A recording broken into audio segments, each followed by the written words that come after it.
Hi hello இன்னைக்கு பாருங்க, இது வந்து சுண்டக்கடலை மசால். இது வந்து டின்னிலே வந்துருக்கும் சுண்டக்கடலை.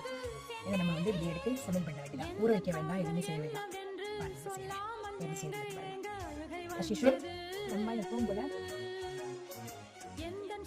நம்ம ஊர் சமையலுக்கு எப்பவும் போல நறுக்கிற மாதிரி வெங்காயம் தக்காளி பழம் வச்சுட்டு இஞ்சி பூண்டு பேஸ்ட் போட்டு தக்காளி வெங்காயம் தேவை சோம்பு போட்டு தாளித்து இஞ்சி பூண்டு பேஸ்ட் போட்டு அதுக்கப்புறம் மிளகாத்தூள் மல்லித்தூள் சோம்புத்தூள் கரம் மசாலா போட்டு இதே முறை எல்லாரும் வந்து தேங்காய் அரைச்சிக்குவாங்க. பட் நான் தேங்காய் அரைச்சிக்க மாட்டேன். தேங்காய் விடமா எனக்கு பிடிக்காது.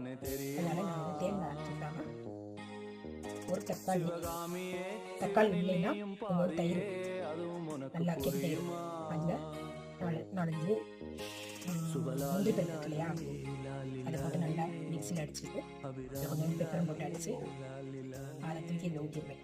அவ்வளோதான், சூப்பராக இருக்கும். எங்கள் தாங்க வச்சு